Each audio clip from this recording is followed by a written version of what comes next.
Film की शुरुआत एक अजीब और डिस्टर्बिंग सीन से होती है।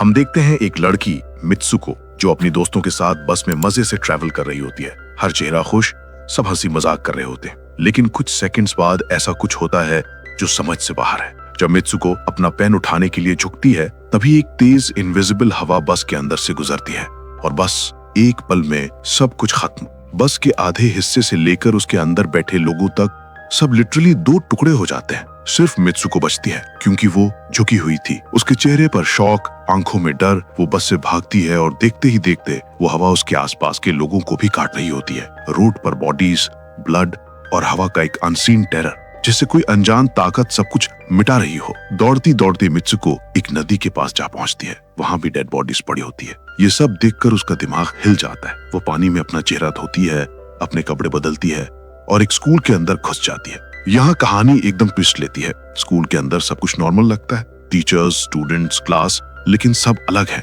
मित्सुको की बेस्ट फ्रेंड उससे मिलती है जैसे वो उसे पहले से जानती हो। मित्सुको हैरान रहती है। उसकी याद में तो वो अपनी दोस्तों के साथ बस में थी, फिर ये स्कूल कहाँ से आ गया? उसकी फ्रेंड्स उसे समझाती हैं कि शायद ये कोई अल्टरनेट रियलिटी या मिरर वर्ल्ड हो जहाँ सब कुछ थोड़ा डिफरेंट है। मित्सुको थोड़ा रिलैक्स होती है, पर फिर एक और शॉक मिलता है जब वो क्लास में एक पिलो उठाती है। टीचर अचानक गन निकालती है और पूरी क्लास पर फायरिंग कर देती है। हर जगह खून और चीखे। सिर्फ मित्सुको बचती है फिर से। अब उसे समझ नहीं आता कि वो जिंदा लोगों की दुनिया में है या किसी और रियलिटी में। वो पुलिस के पास जाती है, लेकिन जब शीशे में अपना रिफ्लेक्शन देखती है तो उसका चेहरा बदल चुका होता है। अब वो कोई और है और लोग उसे किसी और नाम से बुला रहे होते हैं। कुछ देर बाद उसे एक शादी के लिए चर्च ले जाया जाता है। सब लोग मुस्कुरा रहे हैं, फ्लावर्स, लाइट्स, म्यूजिक, लेकिन मित्सुको का दिल कह रहा होता है कुछ तो गलत है। उसकी बेस्ट फ्रेंड उससे कहती है कि जो भी हो बस कंट्रोल में रहना, जैसे ये लोग चाहें वैसा करना। शादी के वक्त जब दुल्हा सामने आता है तो सबका होश उड़ जाता है। दुल्हा कोई इंसान नहीं बल्कि एक बड़ा सा पिग होता है और वो एक कॉफिन से निकलता है जैसे किसी ने उसे जिंदा दफनाया हो। मित्सुको एक टूटे हुए ग्लास बॉटल से उस पर हमला करती है और अपनी दोस्त के साथ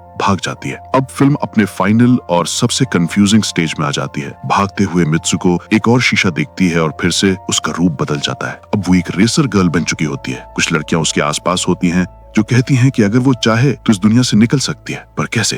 रेस के दौरान वो एक आइसोलेटेड जगह पहुंचती है जहां उसकी बेस्ट फ्रेंड दोबारा मिलती है। उसके हाथ में एक वायर लगी होती है। वो कहती है, मित्सुको अगर तू इस वायर को खींच लेगी तो इस दुनिया से बाहर आ जाएगी। मित्सुको डरे हुए हाथों से वायर खींचती है और उसकी दोस्त दो टुकड़े हो जाती है। वो चीखती है, रोती है, पर अब वापस कुछ नहीं हो सकता। दरवाजा खुलता है और मित्सुको एक नए वर्ल्ड में घुस जाती है। अब वो एक फ्यूचरिस्टिक लैब जैसा प्लेस होता है जहाँ कुछ आदमी कंप्यूटर स्क्रीन के सामने बैठे होते हैं। एक बूढ़ा आदमी एक वीडियो गेम खेल रहा होता है। उस गेम में कैरेक्टर वही मित्सुको होती है। उस आदमी कहता है कि ये दुनिया मैंने बनाई है, तुम लोग मेरे कंट्रोल में हो, तुम सब सिर्फ एक गेम के प्लेयर्स हो, मेरे डीएनए से बने हुए क्लोन्स। ये सुनकर मित्सुको टूट जाती है, लेकिन उसे अपनी दोस्त की बात याद आती है कि अगर तू कुछ इम्पॉसिबल करेगी तो तू इस कंट्रोल से आजाद हो सकती है। वो उस बूढ़े आदमी के पास जाती है, उसकी वॉकिंग स्टिक उठाती है और बिना सोचे समझे उसे अपने पेट में घुसा लेती है। सब कुछ स्लो मोशन में जाता है। वो घूमती हुई नीचे गिरती है, लेकिन उसके चेहरे पर एक सुकून होता है। गेम के मॉनिटर्स ब्लिंक करते हैं, सब कुछ स्टैटिक हो जाता है और सिस्टम कोलैप्स कर जाता है। आखिरी सीन में हम देखते हैं मित्सुको एक बर्फीली जगह पर लेटी है, शांत, बेजान लेकिन आजाद। कैमरा धीरे धीरे जूम आउट करता है और फिल्म यहीं खत्म हो जाती है।